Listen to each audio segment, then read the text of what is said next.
All right, yeah. So in a must-game win for the Warriors, Draymond Green got ejected less than 5 minutes into the game. Steph Curry seemed to be visibly distraught about this, but thanks to his late game heroics, the Warriors still got the win. All right, so what's the story here with Draymond? Or not? What's the story here? But yeah, what's the story here? Yeah, what's the story with Draymond? I mean, this was a game the Warriors had to have, right? Playing a Magic team that makes everyone experience 48 minutes of hell on the offensive end because of how great they are defensively. A Magic team that has been better than Golden State. And Steph, late game heroics is the right way to put it, because he started 4 for 16, but then made two huge plays late. They end up getting the win.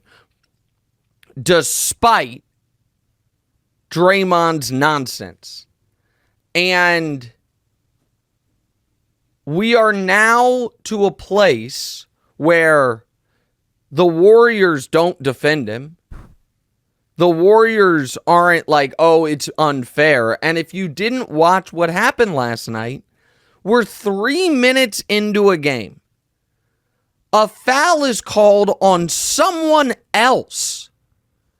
And Draymond freaks out, gets a technical, and then does the old Draymond. So Draymond has now crossed the Rubicon in this regard. Not that long ago, Draymond getting an early technical was kind of the best thing that could happen to the Warriors, because refs were afraid to throw him out. He then could act like a total unhinged lunatic, intimidate the refs, scream at them, do all these things without risk of getting another technical because they didn't want to throw him out. I think around the time, I don't know if it was the elbow to Nurkic or the choke of Gobert or when it was, but sometime this year that has changed to where now folks are no longer afraid to throw Draymond out. And he gets the first technical. The Warriors call timeout. The entire team is trying to get Draymond to stop. The referee is walking away. Draymond won't stop. And then it could have been over. And he calls him the P word, the A word, and then either the B word or the N word. I'm not sure which, but in quick succession. Bleep, bleep, bleep. And the ref throws him out, and Draymond didn't even react. It's like he knew it. Okay, yeah, I'm getting thrown out here. 3 minutes into a must-win game. And Steph, the reason this is such a story is Steph appeared to be brought to tears. And that is, Kerr consoled him, put his hand on his back. And that is multi-layered. I think part of it is, God dog it, we need this game. And now we're without our second most important player. But I don't think that's enough to bring Steph to tears. I think that it was bigger picture that Steph is realizing my guy needs help. Well, that's part of it. Here's another part of it. That's the empathetic piece of it. And I don't say this with any judgment, this quote selfish, not in a negative way, piece of it is, this is just what the rest of my career is going to be like. Clay, my guy, is either going to be here as a far lesser version of himself, or he's going to be gone. Draymond, my other guy, has lost the thread entirely and has less control over his emotions than any player in modern NBA history. And this is how my career is going to go. I'm 36 years old. I am, whether Steph will admit this or not, he knows he is starting for the first time to show some real signs of aging. He's still a very good player. He is still a top 10 player. but he's far closer to 10 than number 1. He no longer can, just by the power of his own gravity and play, carry a team to contention, might not be able to even carry the team to the postseason. I mean, Steph's missed less than a half a dozen games, and the Warriors are 1 game up on the 11 seed Rockets. And he's looking at it and saying, this is what the rest of my career is going to be. Mediocre teams, young players that aren't yet ready to win, my wingman Clay as a compromised version of himself through... Clay's been kind of heating up lately, right? Has he not? No, Clay's played better lately, and he was coming off the bench. Now he's not. But it is, to me, in stone now that Klay Thompson will never be a great player again. You know what I mean? Klay Thompson was a great player.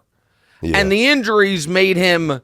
Now he vacillates between a average player to pretty good. But he's never... he might have a great night. But so my wingman is not the same guy. And my other wingman is actively working against us. And so this is Steph's just staring at his basketball mortality with no reinforcements. And Steph now is going to... It is a weird spot, DeMonze, but Steph is now going to be forced to make a decision. And that decision, he could be forced, it comes starting this offseason. And that is, and by the way, I want to say this on the front end. I would not judge him at all for either decision here. He has obviously more than earned the right to do whatever he wants. He is, as Steve Kerr put it, he has carried the weight of the franchise on his shoulders for 15 years. But he now, thanks to some Warriors missed draft picks, thanks to Clay's injuries, and thanks to Draymond's total unpredictability, volatility, and regression as a player, Steph staying with the Warriors and competing for anything close to a championship or deep playoff run, those two things are mutually exclusive. Say that it is no different than if I were to say I want to retire in my hometown of Kansas City and live on the ocean. Gotta choose. Impossible to do both. And so Steph Curry now, thanks to a lot of factors, but I would argue the biggest of which is Draymond's total inability to control his emotions and the Warriors' decision to reward him with $100 million extension. Right. Steph now has to choose. Go ahead. I get he's not balling out over there in Washington, but do you think the Warriors still made the right move keeping Draymond Green and getting rid of Jordan Poole? Because I think that Jordan Poole with the Warriors, there was something there before, and I think it was because he was with the Warriors. I think that could have been unlocked, and he probably would. I don't think Jordan Poole would be a difference maker for this Warriors team. But it's you could have made the decision to do a hard reboot on everything. You could have made the decision to try to reboot on the fly around Steph, and they made another decision. And so now Steph Curry has to choose. What is most important to me? Retiring a Warrior or competing for championships? Or even forget, even if it's like, all right, I've got 4 rings. I've been to 6 finals. I've won 2 MVPs. I got my finals MVP. I don't have to compete for a championship. It'd be one thing if, the Warriors were capped out at the second round of the playoff. They are going to fight for their lives to make the play-in. They are not one of the 15 best teams in a 30-team league. And a lot of people have to wear that, but everyone else, here's, I guess, my last piece of it. Everyone else is at least doing their best. The front office made some mistakes, but they're doing their best. Klay Thompson wants to be great again more than anything in the world.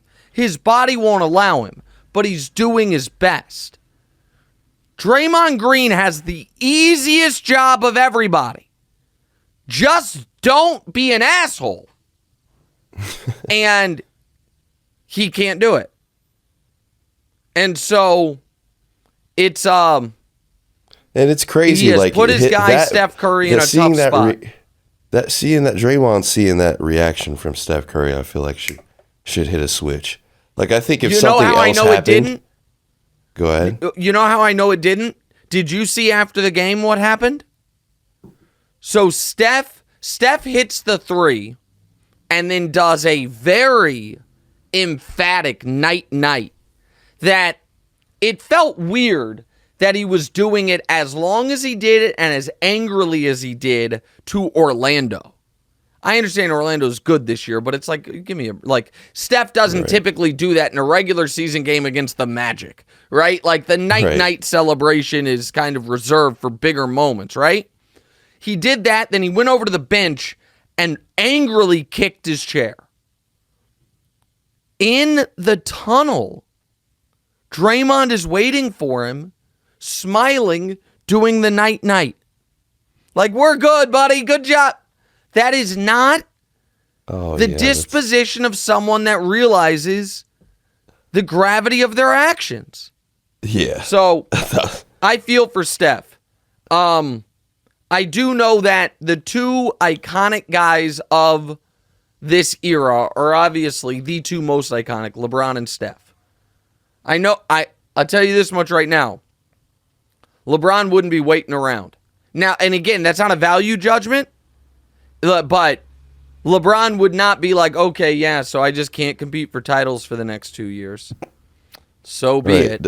Like, and again, LeBron want to have Draymond Green on his team? Well, that's very interesting. They're very close friends. Don't put this part on social media if people are watching and they can do it. Like, I haven't talked about this publicly at all.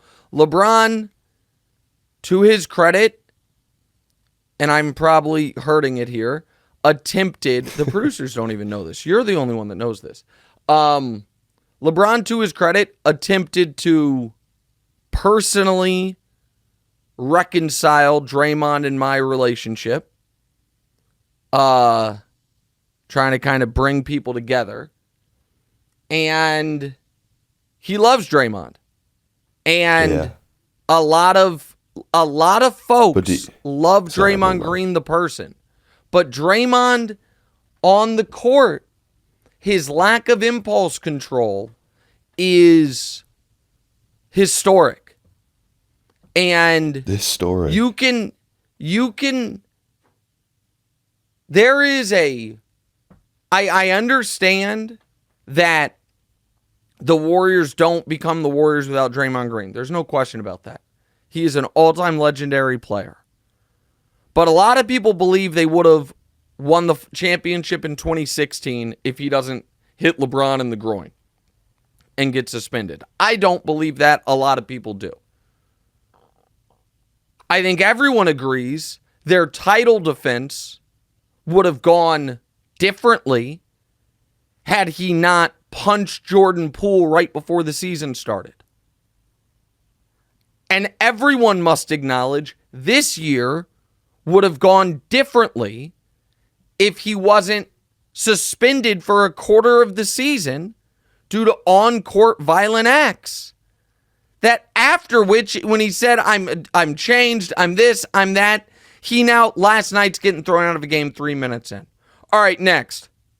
But quick, where do you put Draymond Green up against Ron Artest? Like, as far as crazy hypeness. I'm not saying Meta World Peace because he was Ron Artest when those things were going on. So, Ron was... It's an interesting question. Ron, to me, was more dangerous. The stuff Ron did could really, really hurt people. And I know Draymond's little spinning back fist into Nurkic could have really hurt him. But Draymond's stuff is dirty but not dangerous typically, right? Even the choke of Gobert wasn't dangerous. The flailing his legs up aren't dangerous. But the two most dangerous things Draymond has done have happened in the last year. The stomp on Sabonis' chest and the spinning back fist into Nurk. Those are dangerous. But Ron had some of the most vicious elbows you've ever seen. Ron also famously, kind of incited a riot. Ran into the stands. So, but Ron didn't have as much beef with the officials as Draymond does. So it's like a different. Draymond's They're closer different to types Rodman. of crazy. Right, Draymond's closer to Rodman in that regard. Hey, thanks for watching. Hit the subscribe button to get more from the show, and make sure to click the bell to get notified every time new content drops. Check out full episodes of What's Right wherever you get your podcasts, or just click the link in the description below.